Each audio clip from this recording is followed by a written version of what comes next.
அனைவருக்கும் வணக்கம். எனது பெயர் பிரபாகரன். எனது தந்தையார் பெயர் திரு பி. செல்வராஜ் பிள்ளை. தாயார் பெயர் திருமதி திலகம். எனது சொந்த ஊர் கருப்பம்பட்டி. எனது கோத்திரம் சனமங்கலத்துறையான் கோத்திரம். நடுவர்கள் அனைவருக்கும் மற்றும் நமது ஆறுநாட்டு வேளாளர் பெருமக்கள் அனைவருக்கும் முதற்கண் எனது வணக்கத்தை தெரிவித்துக் கொள்கிறேன். இன்று நான் பேச இருக்கும் அதிகம் அறியப்படாத சுதந்திர போராட்ட வீரர்களை என்ற வரிசையில் நான் பேச இருக்கும் தலைவரின் பெயர் இன்னும் சற்று நேரத்தில். நமக்கு எல்லாருக்கும் தெரியும், இந்திய போராட்டம், விடுதலை போராட்டம் என்பது மிக நீண்ட வரலாறு. அது புலித்தேவன் முதல் ராணி வேலுநாச்சியார் முதல் கடைசியாக காந்திஜி வரை உள்ள அந்த போராட்டம் நம் அனைவரும் அறிந்தது. இந்த போராட்டத்திற்கு நடுவே மிக சிறந்த வீரர்கள் நமக்கு உண்டு. அந்த வகையில் நமது சுதந்திர போராட்டத்தில் மிகப்பெரிய கரும்புள்ளி என்று யாரை கேட்டாலும் உடனே சொல்ல ஒரே ஒரு விஷயம் ஜாலியன் வாலாபா. அந்த ஜாலியன் வாலாபா அப்படி என்றால் நமக்கு எல்லாரும் தெரியும் என்ன நடந்தது என்று. அந்த நேரத்தில் அரசாங்கம் சொன்ன இறந்தவர்கள் எண்ணிக்கை சுமார் 300. ஆனால் உண்மையில் கிட்டத்தட்ட 3000 நபர்களுக்கு மேல். சரி, இந்த ஜாலியன் வாலாபாயை பற்றி தெரிந்தோம். இதை ஒட்டிய ஒரு சிறந்த போராட்ட வீரரை இப்பொழுது நாம் காண்போம். அந்த போராட்ட வீரர் பெயர் திரு உத்தம் சிங். அவர் பஞ்சாப் மாநிலத்தில் 1899ஆம் ஆண்டு பிறந்தார். அவரது தந்தையார் ஒரு ரயில்வே கிராசிங்கில் வேலை செய்து கொண்டிருந்தார். தனது சிறு வயதிலே கிட்டத்தட்ட 6-7 வயதிலே தனது தாயாரையும் தந்தையாரும் இழந்து விடுகிறார். அதன் பிறகு அவருக்கு சொந்தங்கள் எல்லாம் இல்லை என்ற காரணத்தினால் அவர் அங்கிருக்கிற ஒரு அனாதை ஆசிரமத்தில் சேர்க்கப்படுகிறார். உத்தம் சிங் என்பவர் அனாதை ஆசிரமத்தில் சேர்ந்து பள்ளி படிப்பை தொடர்கிறார். அனாதை ஆசிரமத்தில் படித்ததாலோ என்னவோ சிறு வயதிலேயே சுதந்திர போராட்ட குணமும் அனைவருக்கு உதவும் குணமும் ஈகை குணமும் அவரிடமே இயற்கையாக வந்துவிட்டது. 1918ஆம் ஆண்டு தனது பள்ளி படிப்பை முடித்துவிட்டு ஆசிரமத்தை விட்டு வெளியே வருகிறார். 1919ஆம் ஆண்டு வரை அவர் வேலை தேடிக்கொண்டிருக்கிற சமயத்தில் இந்திய அடிமைத்தனத்தையும் இதில் போராட்ட பகத்சிங்கை பற்றியும் அவருக்கு தெரிய வருகிறது.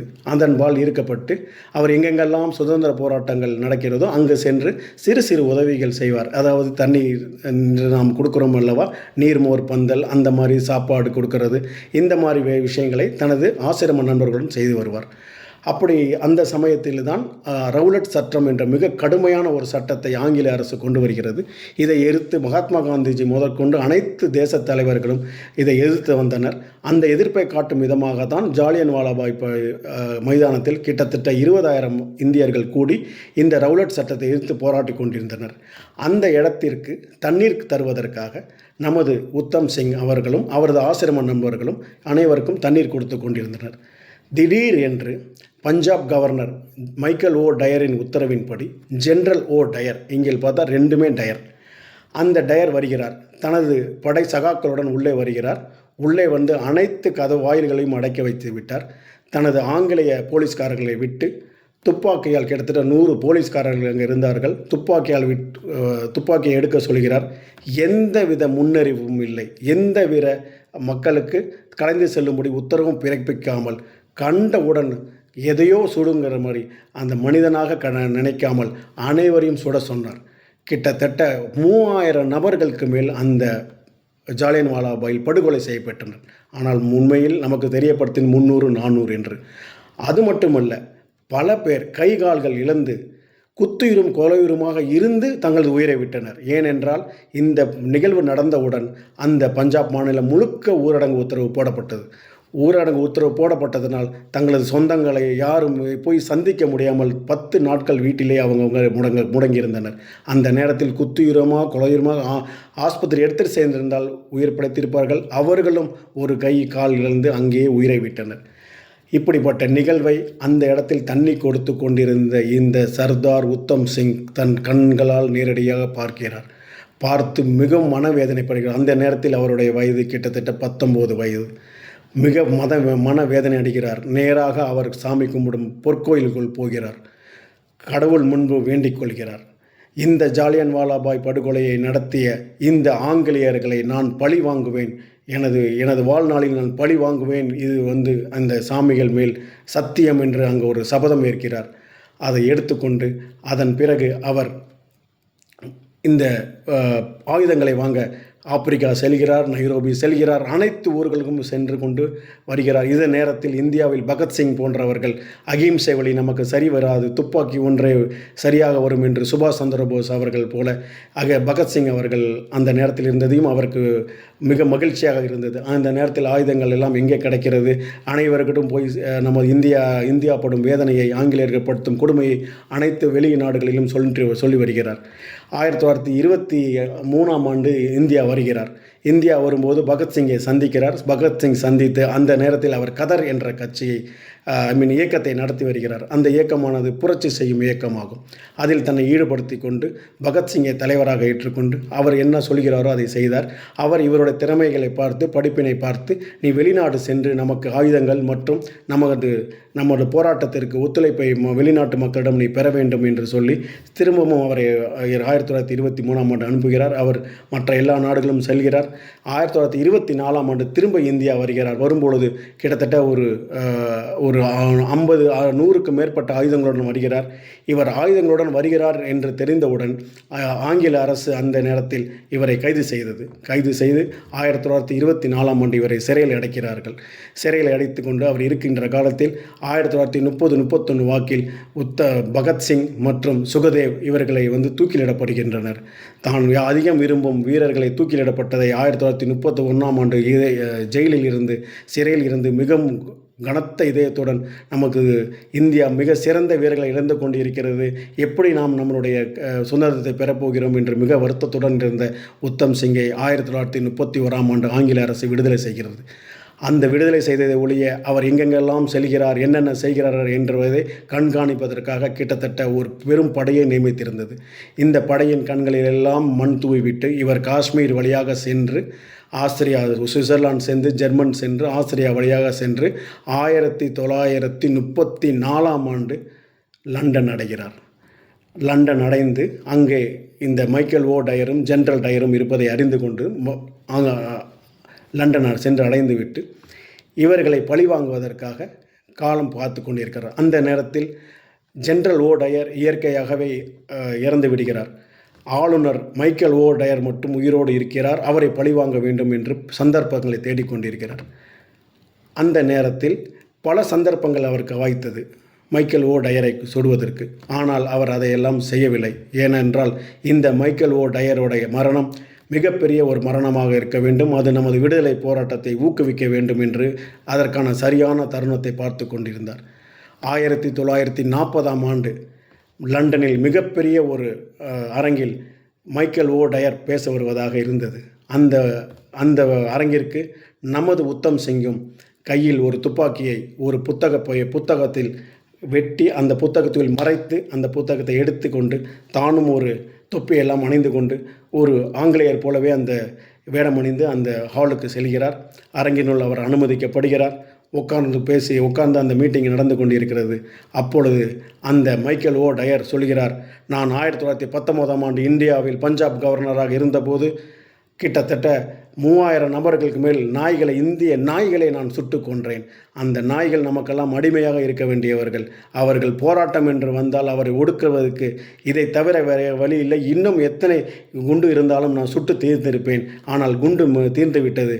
ஒரு இந்தியரை கூட விடக்கூடாது என்று மிக எகக்காரமாக அந்த மேடையில் பேசிக்கொண்டிருக்கிறார். இதை கேட்டவுடன் நமது உத்தம் சிங் மேலும் இதுதான் சரியான தருணம் என்று நடுவில் நடந்து சென்று மேடை அருகே சென்று அதற்கு நீ உயிரோடு இருக்க வேண்டும் டயர் என்று கூறி நேராக டயரை பார்த்து பல ரவுண்டுகள் துப்பாக்கியால் சுட்டார். அவருடன் கூட இருந்த ஒரு 4-5 பேர்களும் பாதிக்கப்பட்டனர்.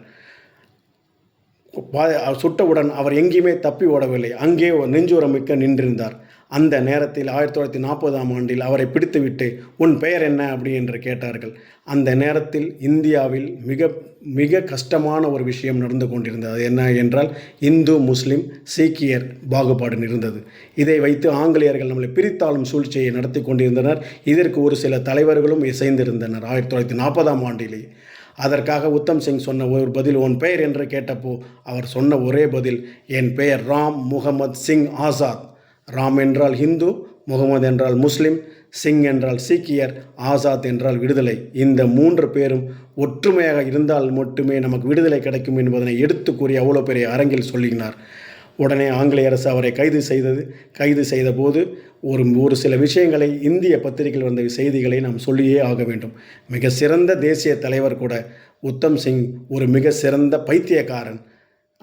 இவர் இந்த காரியம் செய்தது மிக தவறு. ஆங்கிலேய அரசு போட்ட உத்தரவை தான் மைக்கேல் ஓ டயர் நிறைவேற்றினார் ஒழிய மைக்கேல் டயரை சுட்டதனால் இது என்ன ஆகும் என்று நமது இந்திய தலைவர்களே கேட்டனர். அது நமது உத்தம் சிங் மிக வருத்தமாக இருந்தது. அந்த நேரத்தில் அந்த உத்தம் சிங்கை சப்போர்ட் செய்த ஒரே ஒரு நபர் இந்தியாவிலிருந்து சுபாஷ் சந்திர போஸ் மட்டுமே. அவர் வீர தீரமிக்க செயல் செய்துள்ளார். ஆங்கிலேய நாட்டில் இங்கிலாந்து தலைநகரில் லண்டனில் இருந்து மிகப்பெரிய ஒரு ஆங்கிலேய வெறியனை சுட்டு கொன்ற உத்தம் சிங் மிக சிறந்த வீரர் என்று சொன்னார். இந்த செய்தி நமது உத்தம் சிங் சிறையில் இருக்கும்போது அவருக்கு கிடைக்கிறது. அவர் மனது சாந்தி அடைகிறது. அவர் சிறைச்சாலையில் உண்ணாவிரதம் இருக்கிறார். அங்கேயும் அவரை வலுக்கட்டாயமாக சாப்பிட வைக்கிறார்கள். கோர்ட்டிற்கு ஆஜர் செய்கிறார்கள். கோர்ட்டில் நீதியரசர் கேட்கிறார். அதற்கு உத்தம் சிங் சொல்கிறார், ஐயா, நான் எந்தவித தவறும் செய்யவில்லை. இவர் 4000 பேர்களை கொண்டிருக்கிறார். அந்த கொலைகாரனை நான் சுட்டது எந்த விதத்திலும் தவறு இல்லை. உங்கள் நாட்டில் உங்கள் தேசத்துக்கு எதிராக யாராவது நீங்கள் முழக்கம் செய்தால் நீங்கள் என்ன செய்கிறீர்கள்? இந்த இங்கிலாந்தில் அவர்களை பிடித்து சிறையில் அடிக்கிறீர்கள், இல்லை என்றால் சுட்டு விடுகிறீர்கள். அதை தான் நான் செய்தேன். இவன் எங்களது தேசத்துக்கு எதிராகவும் எங்கள் மக்களுக்கு எதிராகவும் எங்கள் மக்களை சுட்டு கொன்றான். நாங்கள் போராடக்கூடிய ஒரு வாய்ப்பை கூட கொடுக்காமல் எங்களை சுட்டு தள்ளினவனை சுட்டதில் எனக்கு மிகப்பெரிய எழுச்சி. நீங்கள் இன்று வேண்டால் தூக்கு தண்டனை நிறைவேற்றலாம். ஆனால் என்னை போல் இன்னும் பல நபர்கள் இங்கே வருவார்கள். இந்திய போராட்டம் இன்றிலிருந்து திரும்பவும் சூடு பிடிக்கும் என்பதனை மிக தெளிவாக அந்த நீதிமன்றத்தில் உரைத்து நீங்கள் என்ன தண்டனை கொடுத்தாலும் எடுத்துக்கொள்கிறேன் என்று கூறினார். 1940ஆம் ஆண்டு ஜூலை 31ஆம் தேதி நமது உத்தம் சிங் அவர்கள் தூக்கிலிடப்படுகிறார். பட்டவுடன் சீக்கிய முறைப்படி அங்கிருந்து அவர்கள் சீக்கிய முறைப்படியாவது அவரை அடக்கம் செய்ய வேண்டும் என்பதை கேட்கிறார்கள். அவர்கள் ஆங்கிலேய அரசு அதற்கும் அடிபணியாமல் இவனை புதையுங்கள் என்று கிறிஸ்துவ முறைப்படி புதைக்கிறார்கள். புதைத்துவிட்டு அந்த சகாப்தத்தை அதோடு முடிக்கிறார்கள். அதற்கு பிறகுதான் உத்தம் சிங் பலியிடப்பட்ட செய்தி இந்தியாவில் மிக பிரபலமாக அனைவருக்கும் தெரிய 1942ஆம் ஆண்டு வெள்ளையனே வெளியேறு என்று காந்திஜியே மிக உரக்க கூற ஒரு காரணமாக அமைந்தது நமது உத்தம் சிங்கின் இந்த செயல்தான் என்று அந்த நேரத்தில் அனைவராலும் போற்றப்பட்டார் உத்தம் சிங். அப்படிப்பட்ட உத்தம் சிங்கை 1974ஆம் ஆண்டு நமது இந்திய மக்களின் வேண்டுகோளுக்கிணங்க லண்டனில் இருந்து அவருடைய பிரேதத்தை இந்தியா கொண்டு சீக்கிய முறைப்படி அப்போதைய சங்கர் தயாள் சர்மா மற்றும் ஜெயில் சிங் அவர்கள் முன்னிலையில் திருமதி இந்திரா காந்தி அம்மையார் பிரதமராக இருந்த காலத்தில் உத்தம் சிங்குடைய பிரேதம் இந்தியா கொண்டு வரப்பட்டு சீக்கிய முறைப்படி தீயிலிடப்பட்டு அந்த அவருடைய சாம்பலானது புனித நதிகளில் கிடைக்கப்பட்டது. எனவே நமது ஒரு அனாதையாக இருந்து தாய் தந்தையரை சிறு வயதிலே இறந்து அனாதை ஆசிரமத்தில் இருந்து தனக்கென்று ஒரு கல்யாணம் கூட செய்து கொள்ளாமல் எந்தவித சுகத்தையும் அனுபவிக்காமல் நாட்டுக்கான விடுதலை என்று போராட்ட குணத்துடன் தனது வாழ்நாள் முழுக்க போராடி கொண்டிருந்த அந்த 40 வயது இளைஞர் கிட்டத்தட்ட 21 ஆண்டுகள் கழித்து அந்த ஜெனரல் மைக்கேல் ஓ டயரை கொலை செய்த அந்த உத்தம் சிங்கை பற்றி ஆங்கில பத்திரிகைகள் இந்தியாவில் தான் அவரை குறித்து மதிப்பிட்டார்கள். ஆனால் ஆங்கில பத்திரிகைகள் அனைத்தும் நமது உத்தம் சிங்கை மிக பிரபலமாக புகழ்ந்து எழுதினர்.